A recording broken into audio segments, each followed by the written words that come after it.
मित्र हो नमस्कार. मी तुमचा मित्र Sandeep Rathod, director Siddharth I S academy. आज एक दुःखद घटनेबद्दल आपण बोलणार सुद्धा आहे आणि त्या व्यक्तीबद्दल सुद्धा बोलणार आहे. नेतृत्व मृदू असो, कठीण असो, कटू असो, गोड असो, कसाही असो, नेतृत्व असतो. आणि जेव्हा एका सामाजिक जीवनात असलेल्या नेतृत्व गमावतो त्यावेळेस एक खूप मोठी पोकळी निर्माण होते आणि त्या पोकळीने खूप नुकसान होतात. त्या बऱ्याच गोष्टींबद्दल आपल्याला आज बोलायचे आहे, परंतु आपण आपले जे लाडके अजितदादा पवार आहेत, जे आज या जगात नाही आहे. काल 28 जानेवारी 2026 रोजी सकाळी यांचे प्लेन क्रॅशमध्ये दुःखद निधन झाले. सगळ्यांना दुःख आहे. Everybody is feeling remorseful. Okay, we can control our emotions, we cannot control others, but still we are very much heavy hearted and we have to learn at any cost because MPSC aspirant has to go further. Okay, काही पर्याय नाही आहे. तुम्ही MPSC चे होतकरू आहात तर तुम्हाला समोर जावंच लागेल. You have to be brutally honest with yourself and you cannot make an excuse into it. So go with this. So let's find MPSC angle in this event as well. एक incident झाला. अजितदादा पवार त्यांचा एक प्रवास बघूया आपण. तसं बघितलं तर यांच्याबद्दल सगळ्यांचे काही आंबट गोड अनुभव आहेत, परंतु ते जर सोडले तर एक व्यक्ती म्हणून दुसऱ्याने त्याचे अनुकरण कसे करावे, कसे करू नये म्हणून हे खूप मोठे उदाहरण आहे जे आपल्या महाराष्ट्रातील. आणि यांच्या गेल्यामुळे महाराष्ट्राच्या एकंदरीत राजकारणावर काय परिणाम होणार आहे, कसा परिणाम होऊ शकतो आणि कसं एक्झॅक्टली होईलच, या तिन्ही संभावनांबद्दल एक लेक्चर अजून बनणार आहे. ते तुम्ही फॉलो कराल. चॅनल सबस्क्राईब करा, बेल आयकॉन दाबा जेणेकरून तुम्हाला नोटिफिकेशन येईल. यांच्यावरचा एक महत्वाचं लेक्चर अजून येणे बाकी आहे. आज यांच्या प्रवासाबद्दलच बघूया. 22 जुलै 1959 रोजी यांचा जन्म झाला आणि 28 जानेवारी 2026 रोजी यांचा मृत्यू झालेला आपल्याला आढळतोय. ओके, इंग्लिश मराठी दोन्हीही आंबटगोड भाषेत आपण इथं शिकणार आहोत. एक प्लेन क्रॅश मध्ये गेले. 28 जानेवारी म्हणजे कालची गोष्ट आहे. अप्रॉक्सिमेटली 9:15 वाजता ही गोष्ट पूर्णपणे क्लिअर झाली. बिझनेस जेट जे यांना घेऊन चालली होती, एअर चार्टर फ्लाईट, ते क्रॅश झाली. बारामतीलाच खाली उतरताना रनवे 11 वरती, बारामती एअरपोर्टवर, म्हणजे आपल्या घरीच यांचा देहांत झाला. Aircraft involved was 16 year old, 16 वर्ष जुनी एअरक्राफ्ट होती. लिअर जेट 45XR, हे तुम्हाला परीक्षेत विचारण्याजोग्य आहे, लक्षात ठेवावी. ओके, हा, रजिस्ट्रेशन VTSS-K म्हणून आहे, ऑपरेटेड बाय VSR एव्हिएशन द्वारे हे ऑपरेट केलं जात होती. ओके, तर ही एक गोष्ट आहे, घटना आहे. समोर जाऊया आपण, अजून खूप गोष्टी माहिती पडायच्या आहेत आपल्याला. तर लिअर जेट 45 जे आहे, LJ-45 म्हणतो आपण, ही 45 जनरेशन आहे याची. ओके, आणि हे एक मिड साईज म्हणजे मध्यम आकाराची बिझनेस जेट एअरक्राफ्ट आहे, जे प्रोड्यूस केल्या गेली आहे लिअर जेट डिव्हिजन द्वारे बॉम्बार्डियर एअरस्पेसच्या माध्यमातून. हे जे तुम्हाला चित्र दिसतंय, हे चित्र अशाच विमानाचे चित्र आहे. ओके, जे या कॅटेगरीतील आहे, जे लिअर जेट 45 म्हणजे LJ-45 आहे त्या कॅटेगरीतले. ओके, येस, लक्षात ठेवा तुम्ही. 45XR यांची वैयक्तिक माहिती बघूया. सगळ्यांनाच माहित आहे, अजित अनंतराव शरद पवारांचे बंधू. 22 जुलै 1959 रोजी, ओके, देवलाली प्रवरा या ठिकाणी यांचा जन्म झाला. राहुरी तालुका आहे, राहुरी तालुका, आणि अहमदनगर जिल्हा इथे त्यांचा जन्म झालाय. आता सध्या त्यांच्या याच्यात शरद पवार हे त्यांचे इमिजिएट काका आहेत. ओके, पत्नी सुनेत्रा पवार आणि 2 मुले आहेत, 2 पुत्र आहेत त्यांना, आणि त्यांची एक खासदार बहीण जी शरद पवारांची मुलगी तुम्हाला माहित आहे, सुप्रिया सुळे. ग्रामीण भागातील स्थितीने त्यांच्या राजकारणाला प्रारंभिक दिशा दिली. हे स्टेटमेंट तुमच्यासाठी खूपच महत्वाचं आहे, कारण जेव्हा मी याचा एनालिसिस तुम्हाला सांगेल पुढल्या लेक्चरमध्ये, तेव्हा आपके होश उड़ जाएंगे भाई, क्योंकि इसमें है ऐसी कुछ चीज जो आपको सोचने के लिए मजबूर कर देगी. आहे त्यामध्ये ग्रामीण भागातील स्थितीने त्यांच्या राजकारणाला प्रारंभिक दिशा दिली. यांच्या राजकारणात प्रवेश 1990s मध्ये जे झालं, खास करून 1991 मध्ये ते झालाच होता. ग्रामीण भागातील शेतकऱ्यांच्या समस्यांना मेन्शन करूनच झाला होता. ओके. त्यामुळे यांचं राजकारण रुरल एरियापासून होते. रुरल म्हणजे ग्रामीण, आणि हे ग्रामीण भागातच यांचं वास्तव्य बराच काळ राहिलेलं आहे. त्यामुळे यांची प्रारंभिक वाटचाल हे ग्रामीण भागातून झाली, आणि ग्रामीण भागाच्या विकासासाठीच यांचा मोठा गवगवा केला जातो, हे आपण समोर बघूया. राजकारणात प्रवेश जो त्यांचा झाला तो सहकार चळवळीच्या माध्यमातून झाला. सहकार चळवळ आणि महाराष्ट्रातील सहकार चळवळ, मी असा शब्द लिहून दाखवतोय, महाराष्ट्रातील सहकार चळवळीमध्ये यांचा सिंहाचा वाटा आहे. सहकार चळवळीत यांचा सिंहाचा वाटा आहे, म्हणजे साधारण गोष्ट नाहीये. 1982 मध्ये स्थानिक सहकारी कारखान्यांच्या मंडळातून राजकारणात त्यांनी प्रवेश केला. ते निवडून आले आणि तिथे त्यांनी आपला जम बसवला. कमीत कमी 9-10 वर्ष त्यामध्ये आपली खूप मोठी प्रतिष्ठा निर्माण केली. यंग असताना, वयाच्या खूप म्हणजे 30शीत असताना, खूप जबरदस्त 20-30शीत असताना त्यांनी खूप जबरदस्त स्वतःचा एक जो म्हणतो पाय रोवणी ज्याला म्हणतो आपण, सहकार क्षेत्रात त्यांनी केला, साखर कारखान्यांच्या पश्चिम महाराष्ट्रातील खास करून. त्यामुळे गाव शेतकरी त्यांना जुळले, हे त्यावेळेसची परिस्थिती आहे. म्हणून सहकार क्षेत्र हे त्यांच्या वाटचाली पाहिजे, म्हणजे सहकार क्षेत्राचा एक ते कणा मानला जाऊ शकते. महाराष्ट्रातील सहकार क्षेत्राचे कणा होते. Okay, he was the backbone of cooperative movement in Maharashtra, हे समोर पाहायला मिळेलच आपल्याला. पुणे जिल्हा त्यांचा फेवरेट होता. पुणे जिल्ह्यामध्ये त्यांच्याशिवाय कोणी आहेच नाही असं समजा, असं होती परिस्थिती. पुणे जिल्हा केंद्रीय सहकारी बँक याचे 16 वर्ष अध्यक्ष ते राहिलेले आहेत. राजकीय आधार त्यांनी तिथेच मजबूत केलेला दिसतो. ओके, भयंकर मोठ्या प्रमाणात. म्हणून महाराष्ट्रातील सहकार क्षेत्रातून जनसमुदायापर्यंत पोहोचणे याची जी परंपरा आहे, ही परंपरा त्यांनी सुरू केली. परंपरा. And you know what is agonizing factor that this has been established as a culture specifically for entire Maharashtra, and especially into that you can find western Maharashtra.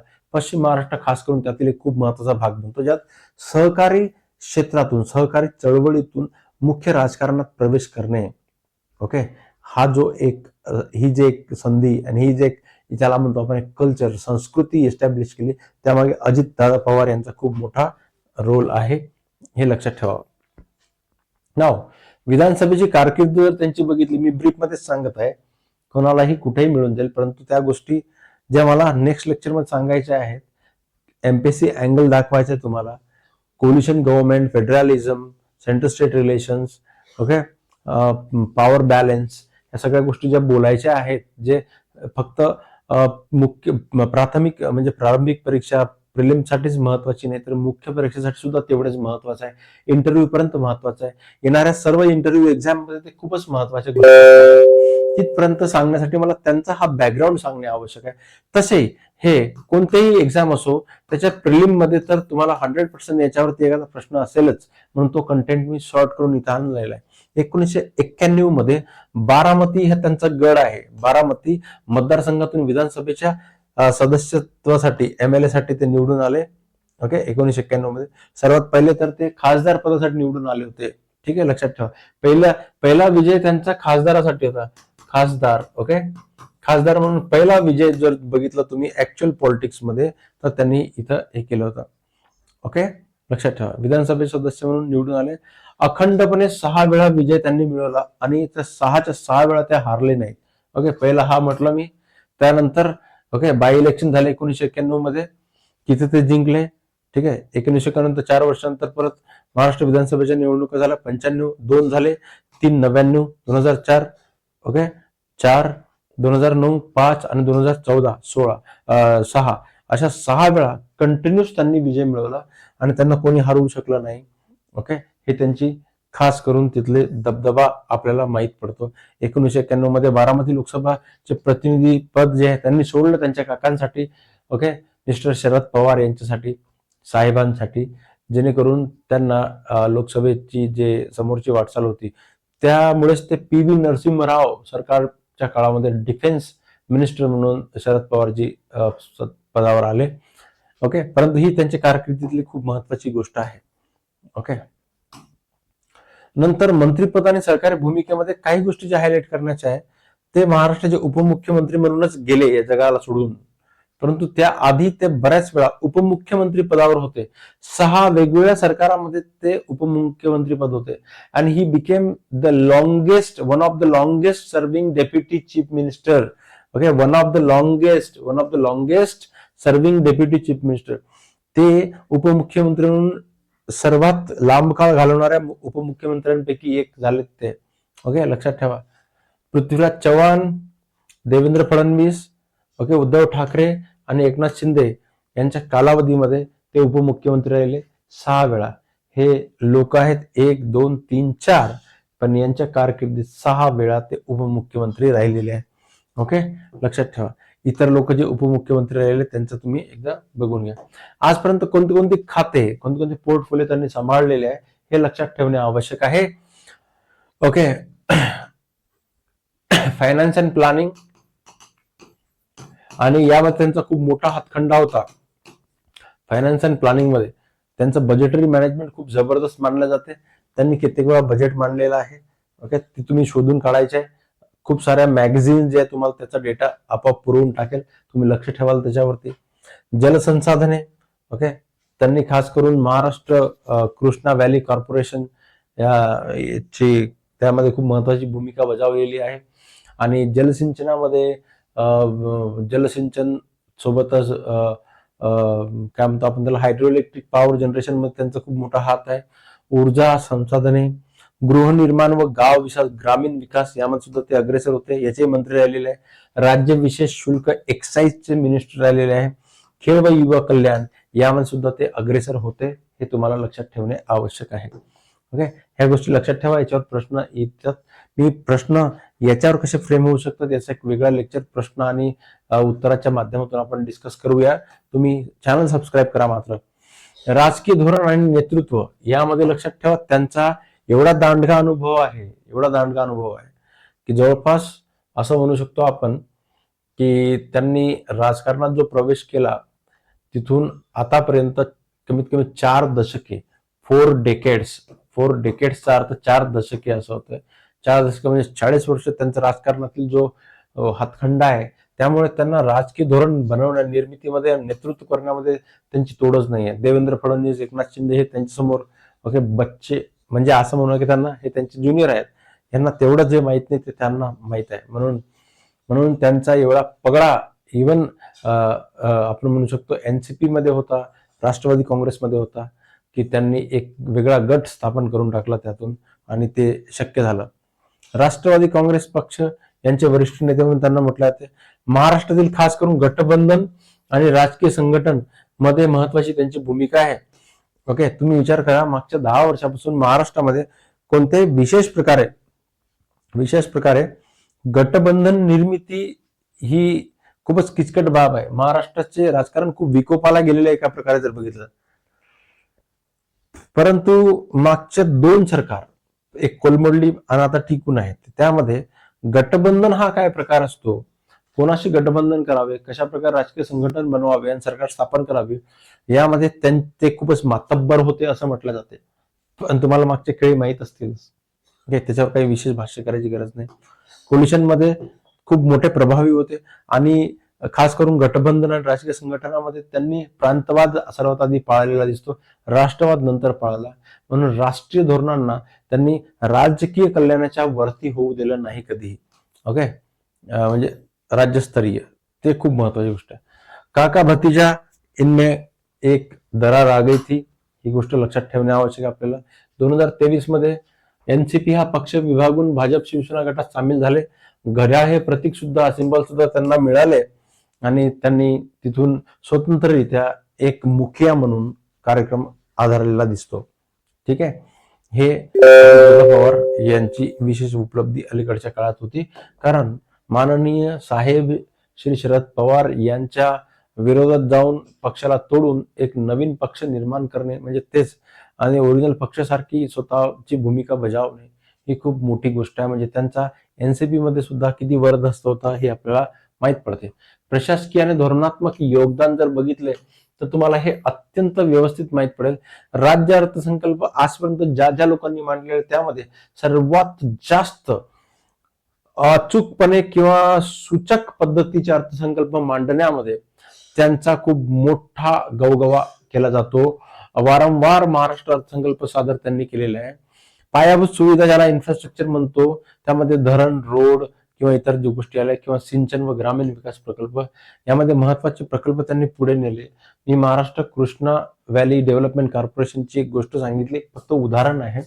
त्या व्यतिरिक्त बऱ्याच गोष्टी आणि काही गोष्टी वादग्रस्त सुद्धा राहिल्या.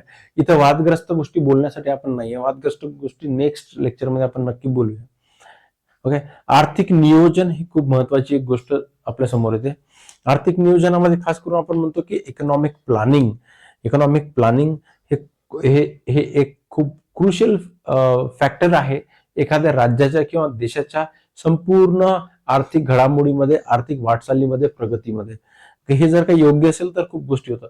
आणि अजितदादा पवार यांचे आर्थिक नियोजन खूप अचूक राहायचे असं मी नाही, तज्ञ लोक बोलतात, सांगतात. महसूल उपाययोजना यांच्यामध्ये प्रशासकीय कार्यक्षमतेवर भर देणे, खास करून ओके ऍडमिनिस्ट्रेटिव्ह एफिशियन्सीला रिफॉर्म करणे हे यांचं महत्वाचं उद्देश राहिलेलं आहे. म्हणून यांचा जेव्हाही खास करून ब्युरोक्रॅट संबंध आला तिथे रिफॉर्मिस्ट हे बनलेले आहेत असं तज्ञ सांगतात, अशी माहिती आपल्याकडे आहे. ओके, यांचा वारसा आणि महत्व जर आपण बघायला गेलो तर तुम्हाला कळेल की अजितदादा म्हणून ओळखले ते गेले. अजित पवार लोकांमध्ये तेवढे लोकप्रिय होते. ओके, आणि लोकप्रिय का असेल असू नये, 6 वेळा कंटिन्युअस जिंकले. आणि खास करून जर म्हणायचं राहिलं तर महाराष्ट्राच्या राजकारणामध्ये कोलिशन गव्हर्नमेंटला विशेष रूप देण्याचं काम यांनी केलं. लोकांचे खास करून तळागाळातील ग्रामीण भागातील शेतकऱ्यांचे हे खूप जवळचे होते, म्हणून त्यांना अजित दादा म्हणून प्रेमाने म्हटलं जायचे.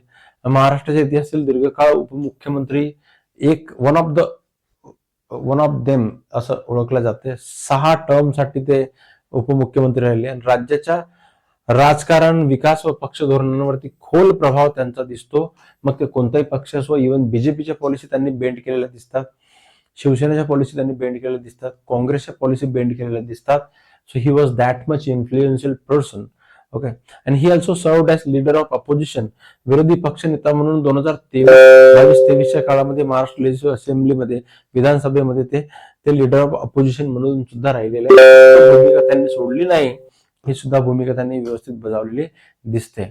ओके, 2026 म्हणजे काल त्यांचे अचानक मृत्यू होणे हे एक महाराष्ट्रातील राजकारणातील महत्वाचे एक वळण म्हणून बघितलं जाते आणि त्यानंतरही ते अभ्यासले जातील.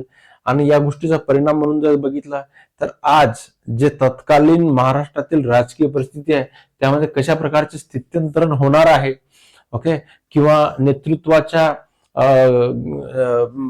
पायरीवरती कशा प्रकारचे बदलाव घडून येतील आणि राज्याच्या शासन प्रणालीमध्ये कशा प्रकारचे बदल निर्माण होतील, या गोष्टीवर प्रकाश झोत टाकण्यात येतोय. खूप सारे तज्ञ याबद्दल विशेष मत व्यक्त करत आहे आणि आपण सुद्धा त्या मतांना घेऊन आपल्या येणाऱ्या एक्झामसाठी कशा प्रकारचे प्रश्न तयार होतील, कशा प्रकारचे एसे तयार होतील, कशा प्रकारचे प्रश्न आपल्याला इंटरव्ह्यू मध्ये विचारले जातील, कोणते डायमेन्शन आपल्याला कॉन्स्टिट्युशनली शोधायचे आहे या घटनेमुळे, ते मी तुम्हाला सांगत राहणार आहे. Okay, all relevant for civil service examination, essay and polity questions, याच्यावर तुम्ही फोकस करावा. एकदा तुम्ही फोकस केलं तुम्हाला सर्वच काही माहीत पडून जाईल. धन्यवाद. पुढील लेक्चर जे आहे ते अजितदादा पवार यांच्या मृत्यूमुळे महाराष्ट्राच्या कोलिशन गव्हर्नमेंटवर, संघराज्य प्रणालीवर, केंद्र राज्य संबंधांवरती आणि एकंदरीत एक लिडरशिप गायब झाल्यामुळे वोटर्स बिहेवियरवर काय परिणाम होतो आणि सामाजिक परिवर्तन कसे होतात यावर आपण चर्चा करणार आहोत. त्यामुळे चॅनल सबस्क्राईब करा आणि क्लिक करा त्या बटनवरती जे तुम्हाला नोटिफिकेशन देईल आणि त्यामुळे तुम्ही जुळून राहावे अशी माझी अपेक्षा आहे. धन्यवाद. Thank you very much.